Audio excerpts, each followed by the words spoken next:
राम राम। चौपाल देखभाल सभी बहन भाइयों को घणो घणो स्वागत है। दर्शक भाई जी कि आप जाना कि चौपाल का माध्यम से आप सामाजिक आर्थिक व्यक्तिगत समस्या समाधान सुझाव विकास सभी चीज़ों पर बातचीत करता रहा।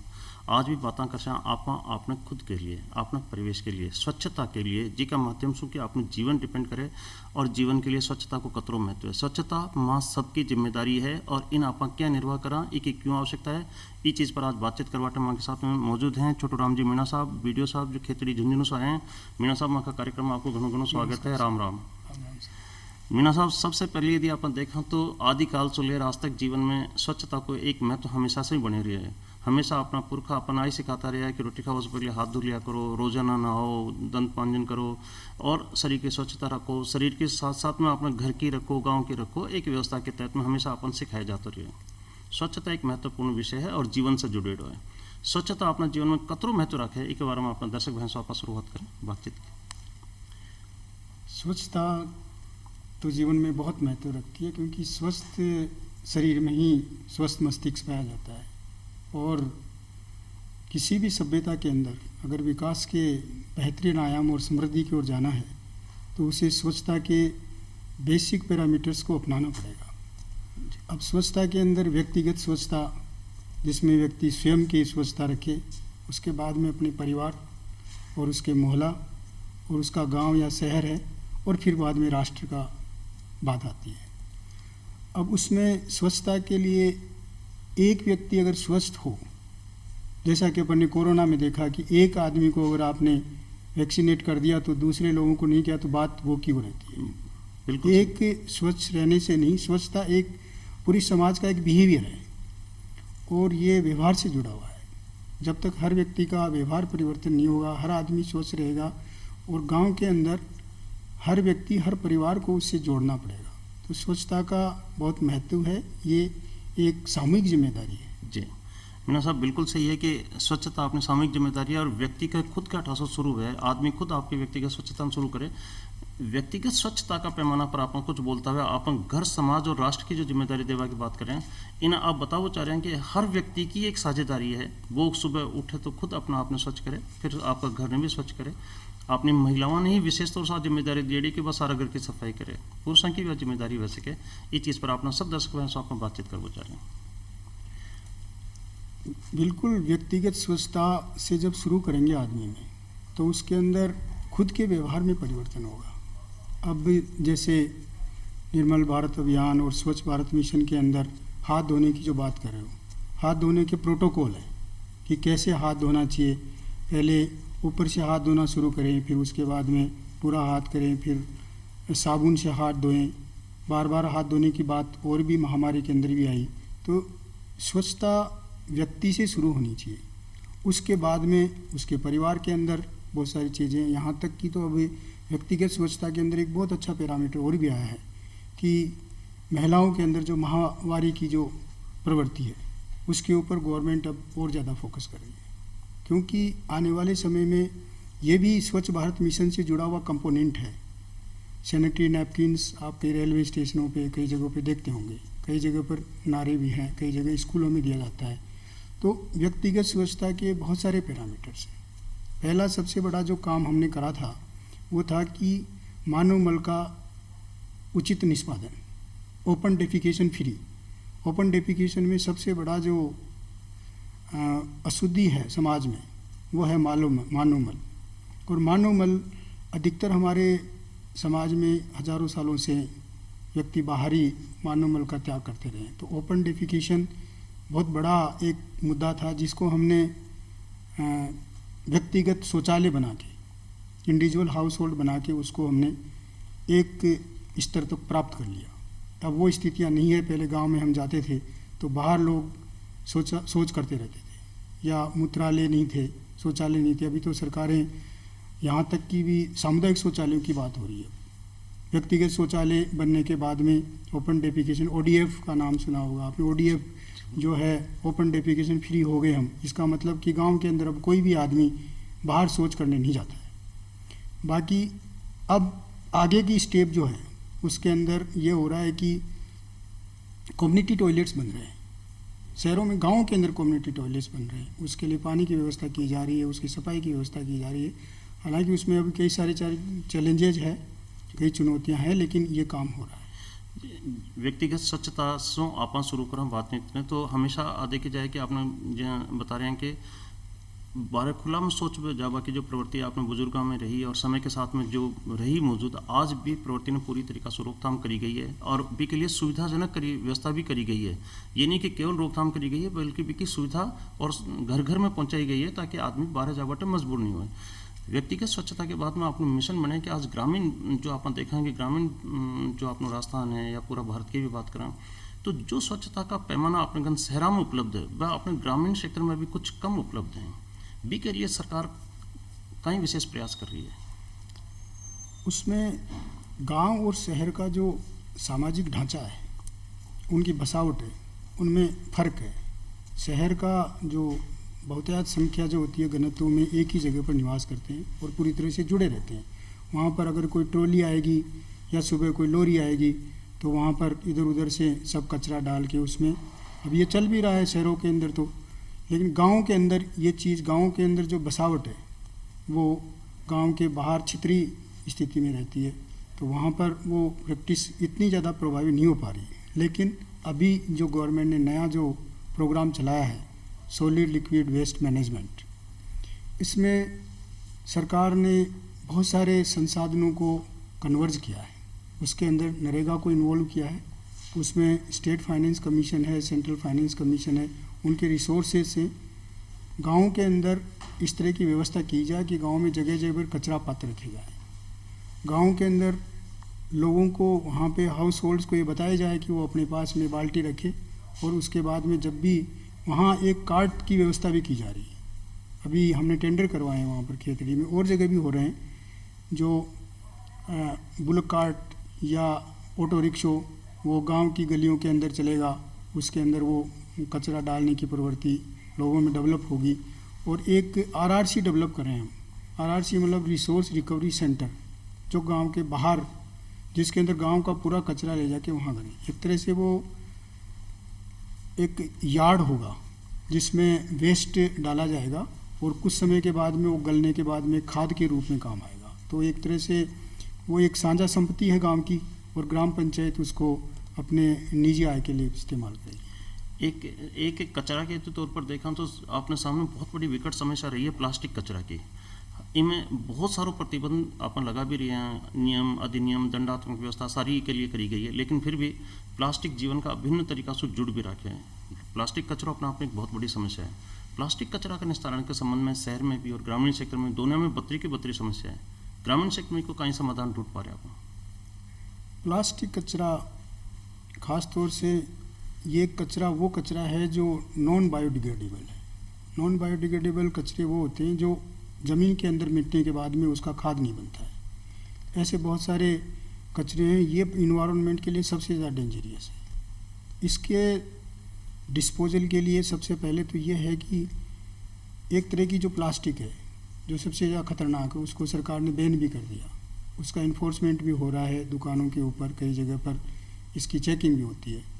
गाँव के अंदर आदमी जाता है तो प्लास्टिक के अंदर सामान जो घर के काम का है वो सामान लेके आता है, उस प्लास्टिक को बाहर फेंक देता है। इसके लिए हम गाँव के अंदर प्लास्टिक के लिए पंचायतों के थ्रू और प्रशासन के थ्रू उसमें हम भी कार्रवाई करते हैं।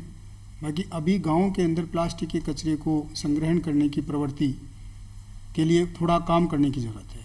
शहरों के अंदर ये काम हो रहा है, गाँव के अंदर इसमें ज़रूरत है, क्योंकि बहुत सारी प्लास्टिक इधर उधर रहती है, उससे मिट्टी का दुरुपयोग होता है और कई बार ये पानी के बहाव को रोक देती है, जिससे फिर बाद में जाके नाली के अंदर रुक जाती है, वो पानी नाली का बाहर सड़क पे आ जाता है। तो ये बहुत बड़ी समस्या है।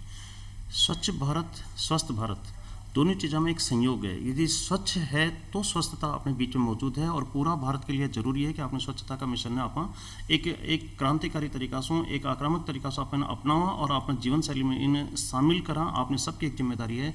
मीना साहब, सबसे बड़ी बात है कि ग्रामीण क्षेत्र में आपने दो चीज़ें हैं। आप भी आपने बात कर रहे हैं, व्यक्तिगत स्वच्छता की बात करिए। व्यक्तिगत स्वच्छता ग्रामीण क्षेत्र को एक पार्ट है। ग्रामीण क्षेत्र में बतरो को बतरो, आपने पशुधन भी बतरो को बतरो है।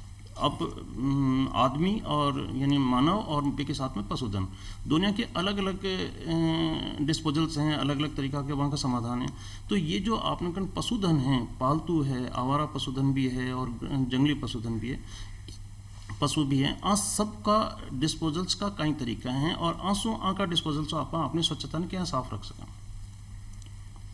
देवल साहब, पालतू पशुओं का जो वेस्ट डिस्पोजल है वो तो उसका जो ओनर है वो करता है, और ये हम सदियों से करते आ रहे हैं। जैसे गांव के अंदर जो रूढ़ी जिसको बोलते हैं, जहाँ वो खाद डालता है जी बिल्कुल, और 5 महीने 6 महीने बाद में उस खाद को अपने खेत में काम ले लेता है, और उसको ये पता है, गांव के किसानों को सबको पता है कि वो बहुत इम्पोर्टेंट रिसोर्स है और वो खेती के लिए बहुत ज़रूरी है। अब रही बात आवारा पशुओं की, तो वो पशुओं का जो है उसकी जो गोबर है वो गांव के सड़कों के ऊपर या गांव की सरकारी संस्थाओं के अंदर या और प्राइवेट जगहों पर भी वो पड़े रहते हैं और वो बैठे भी रहते हैं पशु।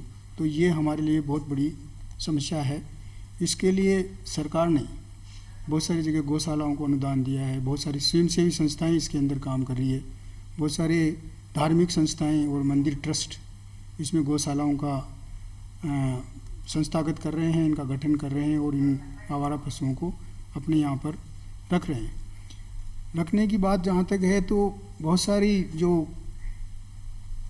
रूढ़ी जिसको मन को गोबर की जो जगह है उसमें यहाँ तक कि प्राइवेट लोग जितना पहले उसका संधारण और संश्लेषण करते थे, अब वो क्या है कि उतना नहीं हो पाता है और वो धीरे धीरे वो पूरा गोबर और वहाँ का खेत उसके रोड के ऊपर चलता रहता है। तो इसके लिए हमें लोगों को, पंचायत को फोर्सफुली इन चीज़ों को इम्प्लीमेंट करना पड़ेगा। पंचायती राज एक्ट के अंदर बिल्कुल स्पष्ट उल्लेखित है कि अगर गांव के अंदर कोई भी किसी भी तरह का गोबर या किसी भी तरह की गंदगी करती है, कोई करता है, तो उसको पंचायत को पनिशमेंट करने का पूरे अधिकार है। पंचायत को इसको फोर्सफुली इम्प्लीमेंट करना चाहिए और अपने डेवलपमेंट का एक प्लान बनाना चाहिए और उस प्लान के अंदर जो भी उसका उल्लंघन करता है उसके खिलाफ कार्रवाई करनी चाहिए। अपन ग्रामीण सेक्टर में यदि देखा तो आपने पशुधन की जो लाइव यानी जीते जागते पशु की जो समस्या है बातों अपन बातचीत कर रहे हैं, लेकिन पशु जब खत्म हो जाए तो वो अपना आप में एक बहुत बड़ी समस्या रहे कि बिका डिस्पोजल को तरीकों कोई है कोने बिको कहीं काम कर सकें, बिके स्वच्छता के संदर्भ में कहीं आपको विचार है। हाँ, मृत पशुओं का ग्रामीण क्षेत्रों में बहुत ज़्यादा बड़ी समस्या है। पहले मृत पशु होते थे तो उनकी हड्डियाँ और चमड़ा काम करते थे, एक व्यवस्था थी, एक श्रृंखला बनी हुई थी जिसमें उसका डिस्पोजल हो जाता था। लेकिन अभी वर्तमान में ऐसा देखने को मिलता है कि गांव के पास में या गांव के जोड़ में एक मृत पशु पड़ा हुआ है और वो कई दिनों तक वो सड़ता रहता है। ये गांव की बहुत बड़ी समस्या है। पंचायतों के स्तर पे, ग्रामीण क्षेत्रों के अंदर तो लोकल सेल्फ गवर्नमेंट पंचायत से हैं, पंचायतों के अंदर पंचायत समिति स्तर के ऊपर टेंडर की प्रक्रिया है, वार्षिक टेंडर की प्रक्रिया, जिसमें हड्डी ठेका जिसे बोलते हैं, हड्डी ठेका छोड़ा जाता है। उसमें उसको निर्धारित किया जाता है कि किस स्थान के ऊपर इस गांव के लोग उस जगह पर हड्डी डालेंगे। हड्डी यार्ड बोलते हैं उसको कई जगह पर। वो एक ग्राम पंचायत के द्वारा एक सुनिश्चित और निर्धारित की हुई जगह होती है। लेकिन लोगों के अंदर इतना अभी आया नहीं कि वहाँ पर वो डालें और उसको इन्फोर्समेंट की भी ज़रूरत है। उसके बाद में वो हड्डी ठेके वाले को हमने हमारे जब वीडियोशिप के अंदर जब भी हम टेंडर करते हैं तो उनको एक जगह मुकर्रर करके उनको एक कागज़ भी देता हूँ कि इन जगहों के ऊपर आपको जाना है, यहाँ हड्डियाँ डाली जाएगी, यहाँ पर मृत पशु डाले जाएंगे, यहाँ से उठाना है। लेकिन उसके बावजूद भी ये चीज़ इतना प्रभावी रूप से इम्प्लीमेंट नहीं हो पा रही है। तो इसमें लोकल सेल्फ गवर्नमेंट्स को और पाबंद करना पड़ेगा। और उसके ऊपर ही नहीं बल्कि गांव के अंदर खुद जो गांव के अंदर एक सैनिटेशन कमेटी होती है, sanitation and water sanitation committee है, कोऑर्डिनेशन कमेटी है, वो कमेटी उसकी निगरानी करे और जहाँ भी कोई मृत पशु डालता है वो गांव के आसपास है तो वो कमेटी संबंधित को पाबंद करे और कुछ वॉलेंटरी कुछ कानून से उसको लागू करे। ग्रामीण क्षेत्र में आपने देखा है कि धार्मिकता के साथ जुड़ी अपनी व्यवस्था हमेशा से मौजूद रही है। कुछ जानवरों को तो अंतिम सम्मान मानव से भी ज़्यादा तरीका से अच्छे तरीका से करते रहे है। आपने सामाजिक तरीका में बात शामिल रही है कि कुछ जानवरों को सम्मान तो आप मानव से भी ज़्यादा बड़ा अच्छा तरीका से संस्कार करा। पर ये ठीक है कि हर जीव को अतरो सम्मान को न हो पाओ, तो जो पालतू पशु या आवारा पशु आपने है बिकाट थोड़ी सी व्यवस्था अपना ग्रामीण भाई ने देखने की जरूरत है कि जो व्यवस्था मौजूद है, जो जगह निर्धारित कर रखी है, जो टेंडर में जगह बताई जाए, बट अपना पशु में बठा तक सरका दिया जाए, ताकि वो बठे ही वो रहे और भी के सड़ान भी एक लिमिटेड दायरा में रहे और पूरा गाँव में भी को प्रदूषण नहीं मिले। मीना साहब, एक और है कि जब कोई प्रदूषण की स्थिति पैदा हो जाए तो बिका एक हानिकारक प्रभाव भी अपनी सोसाइटी पर, अपना जीवन पर देख पाने मिले। जी हाँ, कि कोई चीज़ आपने प्रदूषण है, ज़्यादातर प्रदूषण आपने मिट्टी पर यानी कि सामान्य तौर पर अपना आसपास का परिवेश का और आसपास का धरती पर फैलेडो मिले, भी सो अपनी धरती की उपजाऊपन खराब हो जाए, भी को विषैलापन भी में तैयार हो जाए, तो ये जो धरती पर एक विषैलापन को जो प्रभाव है बिना आप कई तरीका से देख रहे हैं और भी को समाधान कहीं कर पा रहे हैं। बहुत सारा प्रदूषण है जो खास तौर से सीधा मिट्टी को प्रभावित करता है। मिट्टी पूरे पारिस्थितिकी तंत्र का बहुत बड़ा घटक होता है। सारा जो पारिस्थितिक तंत्र है वो मिट्टी पे आधारित है। मिट्टी के बाद में जल है, हवा है और पादप है, जंतु है। कोई भी प्रदूषण होता है, चाहे वो जल का प्रदूषण हो, चाहे वायु का प्रदूषण हो, चाहे मिट्टी का प्रदूषण हो, पादप और जंतु के ऊपर पड़ता है और अल्टीमेटली पूरा इकोसिस्टम को वो डिस्ट्रॉय करता है। फूड चेन के अंदर चला जाता है, उसके बाद में फिर वो जनरेशन में आ जाता है और उससे आने वाली पीढ़ियों के ऊपर वो इम्पैक्ट करता है। ये एक व्यापक इकोलॉजिकल कॉन्सेप्ट है।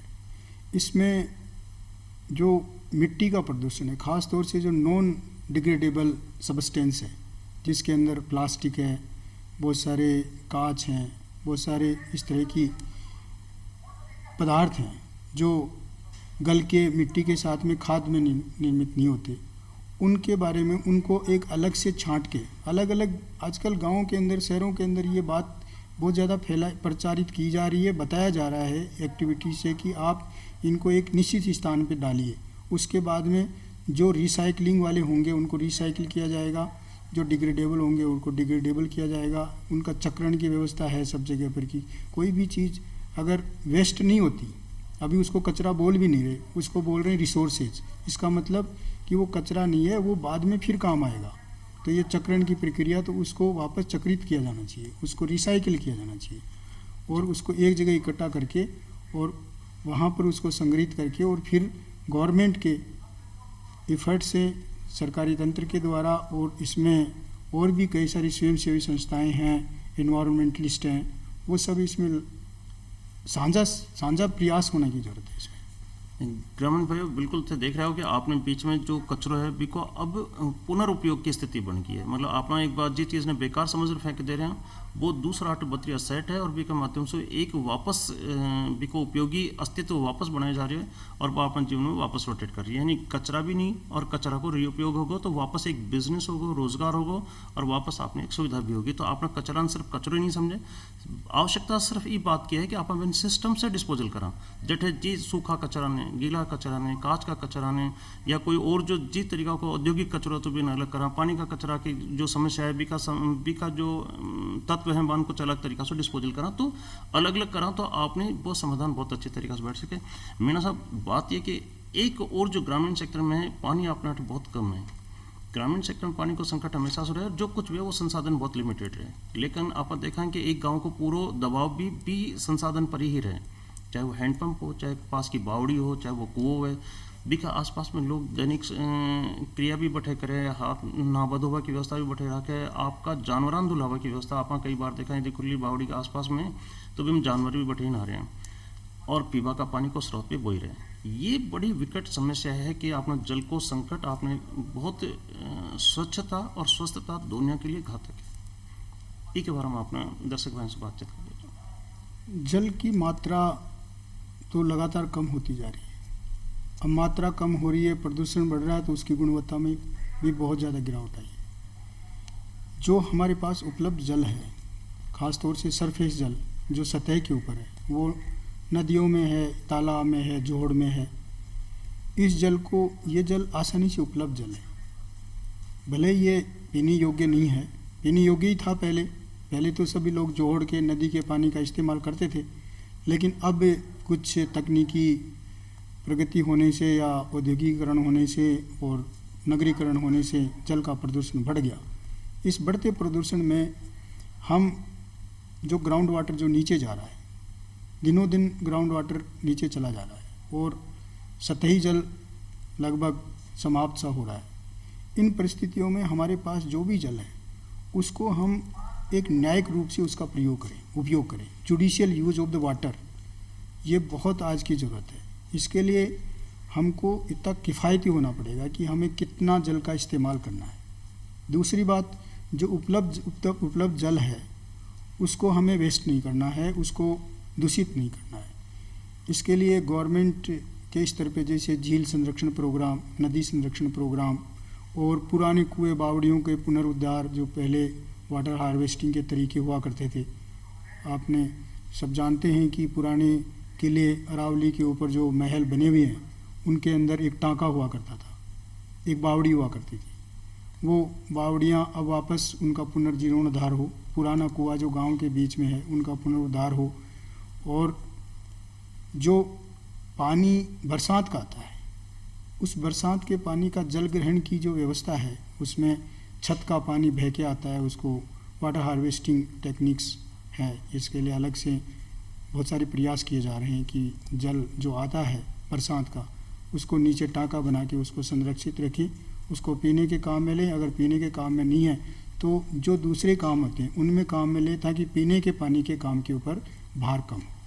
मीना साहब, स्वच्छता आपने सबकी एक जिम्मेदारी है। सामाजिक तौर पर आपने बातचीत करें, आपने शुरू करी जो व्यक्तिगत स्वच्छता के आधार पर शुरू करी। आप देख रहे हैं कि आपने सामाजिक परिवार में, सामाजिक व्यवस्था में सफाई की जिम्मेदारी महिलाओं पर ज़्यादा दे रखी है। महिला समाज को पार्ट है, आधी जनसंख्या है, बराबर की भागीदार है, लेकिन फिर भी स्वच्छता का मामला अब जब भी बात है कि झाड़ू लगाओ काम महिलाओं को, ये स्वच्छता करवाओ काम हमको, पुरुष क्यों नहीं, बच्चे क्यों नहीं, बुजुर्ग क्यों नहीं, सारा का सारा मिल इस स्वच्छता मिशन में क्यों नहीं आगे बढ़ाया जाए। महिलाओं के साथ साथ सभी परिवार की जिम्मेदारी ना अपने दर्शक बहन कहीं समझा सकते हैं कि भाई ये उस सबकी जिम्मेदारी है। ये तो है ही स्वच्छता के अंदर, तो स्वच्छता सबका एक मिला जुला साझा प्रयास की बात अपन कर रहे हैं।